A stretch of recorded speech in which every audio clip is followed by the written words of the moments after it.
Hello and welcome back. It's been a while. I know it's been a while. Been editing a lot of other stuff, Alpha GTV restoration and stuff like that. So I've got loads of stuff filmed, so it's coming out soon.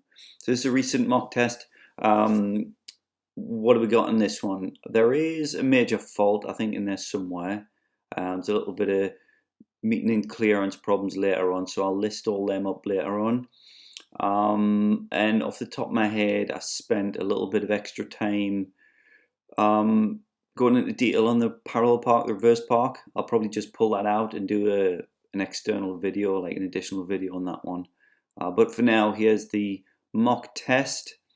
Unfortunately, this girl a couple of weeks after this went on and she didn't pass because she was parking in front of someone's drive, and then someone wanted to pull onto the drive and she was asked to move by the examiner, which I thought was a bit mean, a little bit tight. It's not exactly that's a serious fault. It is a serious fault, but she could have moved the car. But you've got to have some serious confidence to take that kind of control. It's way outside the scope of normal lessons. So she was parked on the left in front of a drive. Someone was coming from the oncoming lane to pull on the drive, and she was just looking around ready for the movement, and she didn't think it was appropriate. The examiner said move, so his instruction came through, and that means she couldn't pass, which was a right old pain in the arse. So I think what I might do in this video is just give a bit of a running commentary and a little bit of a reminder, because what I'm asking people to do is, before they take their test, is to just watch a couple of these videos and kind of try and follow along with what they should be doing. You know, really trying to make the MSPSL hazard drill habitual, making it a habit.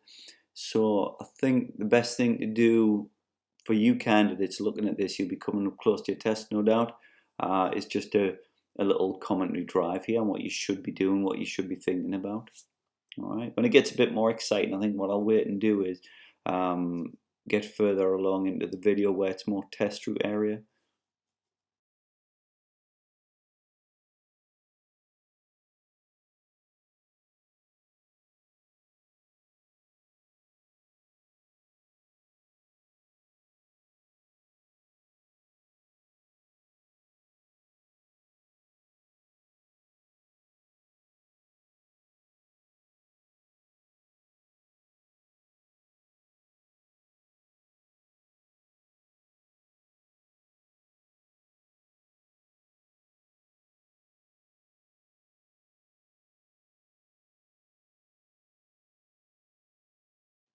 And I think I'll start that little bit of commentary here. We're coming up to a hill. It's a 40 zone, so you'll probably be in a higher gear. Because you're going up the hill, remember cars are going to start to struggle because of gravity. So you'll probably almost maintain the pressure on your gas pedal, if not give it a little bit more of a squeeze to get up the hill. Remember, because it's so often you'll go up a hill, you'll forget about that. You forget about your higher gear and slower speed, and you'll almost start stalling the car up the hill. So it's important to remember you'll be fighting gravity up the hill. So give the gas pedal a little bit of a squeeze or drop the gear down earlier depending on the steepness of the hill. So remember, on the approach to any green light, especially a pedestrian crossing, you should be scanning the path left and right. Oh, there's my phone. Hello there. You should be scanning the path left and right. Make sure no one's waiting, because if they're waiting, that means you've probably pressed the button and you might be getting a light change soon. So check your middle mirror, because to slow down drill. Cover the brake. You'll only lose 1 or 2 miles an hour in that process. You'll keep your progress, but you'll be more ready to stop the car if the amber shows. And remember one thing in the highway code: amber means stop. It doesn't mean get ready to stop. It doesn't mean get ready to go. It means stop. So I've asked the candidate to pull over somewhere safe, legal and convenient. It seems as good a place as any. I do believe there's a very quiet junction to the right, so you know, sliding in between 2 cars opposite a backstreet junction, maybe not the best idea. Just remember one thing: you're under no time constraint on this. You'll be asked to pull in on the left. Just look really far ahead. Look for somewhere easy. Remember, convenient for you as well. And don't put yourself under massive pressure to start scraping up against that curb, because no one wants to scrape them alloys. Before you pull away, remember your 6-point check. From the slow side, which is the left side, all the way around the mirrors to the blind spot to your right. It's good to time it before the cars on the rear come towards you, like our candidate just did there. You would see a car quite far down the road and then start your 6-point check. So when you finish it, the car that you are spotting behind you is just passing. Then you can follow them out and get into more appropriate, more professional gaps.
Here's a common early phase mistake. We can see the national speed limit sign just past there.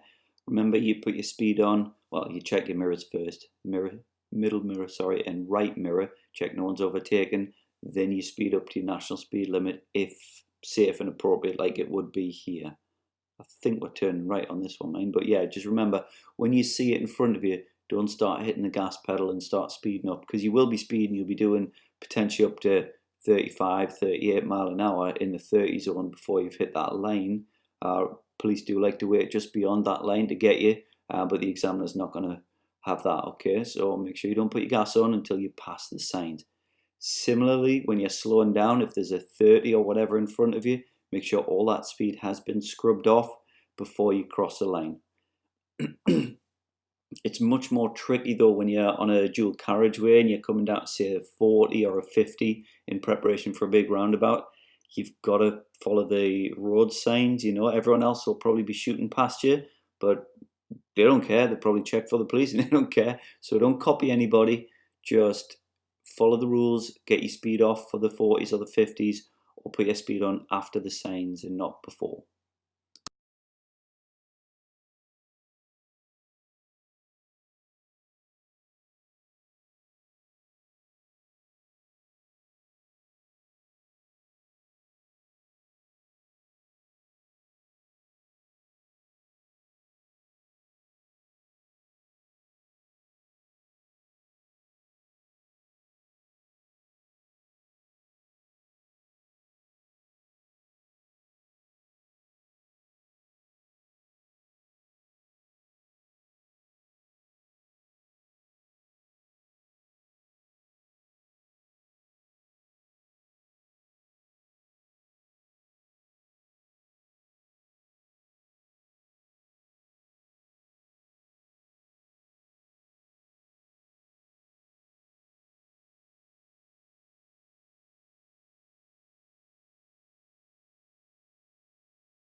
This is always an interesting local scenario that we have. So we've got a staggered crossroads here.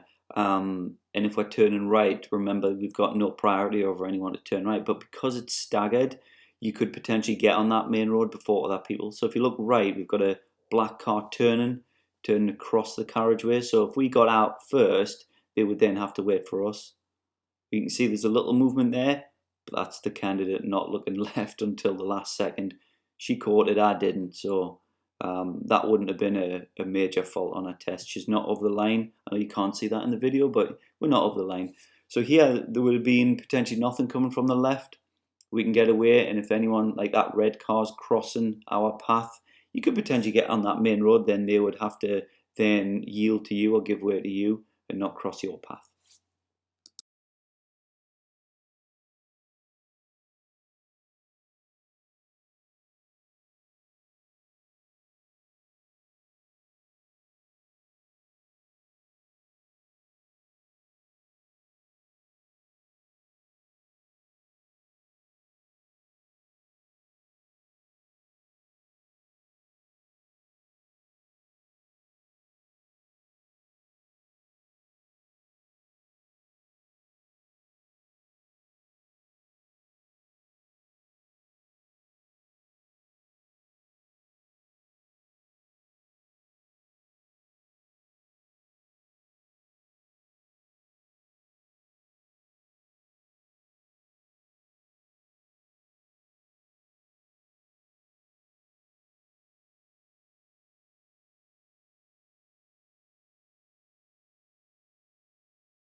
So here comes the parallel park element. I've asked the candidate to pull in, and I've explained that it's the white car that she's going to parallel park on. She felt a little bit closer for this instance. She's just moving back. It's a logical thing to do. So long as you're looking over your shoulder into the back window and not causing any other road user. That BMW was going quite fast, quite close, wasn't he? I wonder who put their hand up there. Dick. So we're going to pull out next to the white car and perform the parallel park, but you can see it's really busy. So please don't forget your 6-point check before you do it. Otherwise, that can be a quick fail, can't it? There is a pedestrian out there to the right. You know, we've got to ask ourselves, is there a potential for them to cross the road where we're taking my car? And there was, but at the minute, you would agree that that isn't because they've passed that area that we're interested in. So we can proceed on the main road. So we get about a door's width, nice and straight down the road at 12 o'clock if you can. Doesn't kill it if you can't, but it's ideal. So we are now parallel to the car to our left. We're straight down that main road, and then we check in the 6-point check and rolling back boot to boot. Once we're at that boot to boot, we want a left steer. Again, if I like to tell people to put one complete steer on rather than a full lock. It just brings the car out to our angle at a reasonable speed. Then we want to take that steer off. So remember, it's one to the left and then one to the right to get straight wheels towards the curb. And now all we're doing is coming back at that 1 o'clock angle towards our last reference point, which is a drain's width. Then we do the exact opposite. A quick right steer, bringing the front in, and then a quick left steer to straighten everything back out. If you do it at about a drain's width, you will end up just slightly less than a drain's width, so it's ideal. So within 2 car lengths, within a drain's width, and no significant angles making anybody have to swerve around the back or the front of the car. Easy peasy.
So we've got two things coming up back to back here. So the thing that my student does that would have caused a serious fault, yeah, it's a bit more serious. I don't know, I had to act on this one.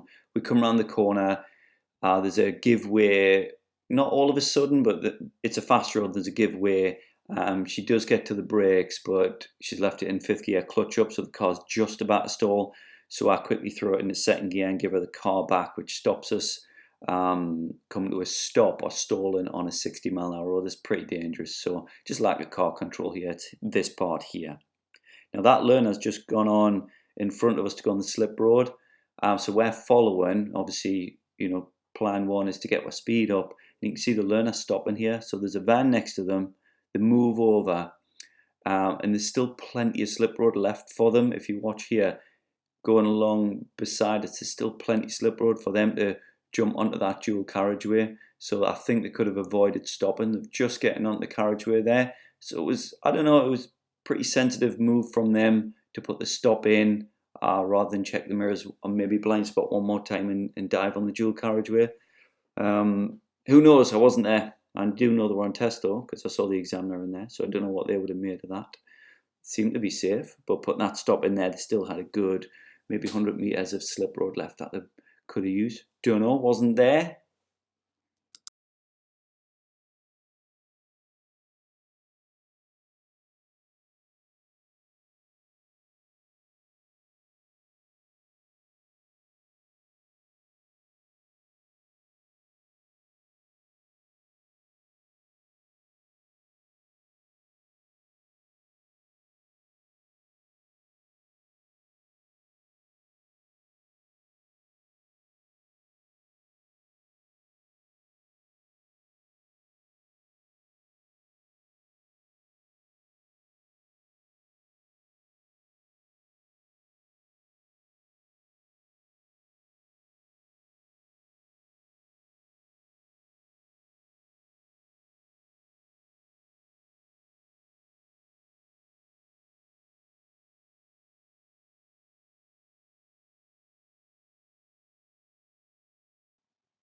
So the next fault coming up, I would have deemed that one to be a serious fault. I think I put the brakes on anyway on this one. So we get around the corner and we're following this Citroen ahead. You'll see it in a minute, but the Citroen puts its brakes on, its right signal, and kind of my learner doesn't really do anything. This is one of those classic instances of probably staring at something. So looking at the car in front, there's the brakes, the signal, and nothing. We could have slowed right down. There's pedestrians, horses on the left. So that was my actions there, putting the brakes on. I think if she'd have spotted that a bit earlier, planned a bit earlier, maybe into the brakes early, slow it down. Could we use the space? Well, space equals speed and time, so we would have had more time to think. So here's a right turn, and here's the next major. I would put this as a serious fault. I think the right turn's actually all right. So there's the gap there. There's the flash. Are they slowing down for it? Yeah, probably. So we commit to the space. This is fine going into the oncoming lane. There was a parked vehicle, but we could have got into the gap left. We didn't. We carried on and we made this person in front slow right down to almost stop. And remember, we're not allowed to impress ourselves on people and make them swerve or stop or beep the horn or anything like that. So that's a meeting situation. And again, with a little bit of added car control, we could have just put the brakes on and slid into that spot to the left. Or maybe it was a bad observation. Who knows?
this is a common question that comes up. A lot of people have a bit of fear on this one with buses. So a bus with its right signal on, for me, you would treat it with a similar judgment to an amber light at a set of traffic lights. You can see that right amber is flashing there, and there's plenty time to act to that. There's plenty time to stop. I think when you are breaking that rule is if you could see that they're flashing and there was time to stop, aka going through an amber light at a set of traffic lights, you should put the giveaway in. That's what the highway code says. We must give way to buses attempting to pull out. But people get scared, you know. They see the amber light and they're already committed past the bus, and they think they're failing or think they've done something wrong. It's just a judgment. If you've started your overtake, continue it. It would be dangerous to change it once you've initiated it. But as long as you're not initiating that overtake when you can clearly slow down and stop, it's not that difficult. All right, don't make it out to be something that it's not. If you can stop or give way, do that. If you started your overtake, just carry on with it and don't worry about it.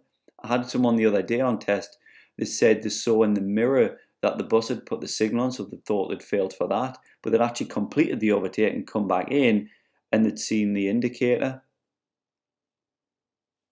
Sorry, I was just watching the mirrors there. I was thinking that the candidate had just pulled out onto a road with cars on it at a giveaway, but they hadn't. It was in the mirrors. That's why I paused.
Alright, and that's it for now. So there's a mock test, a couple of faults in there, mainly planning or car control. So not bad at all, and we'll see you on the next one.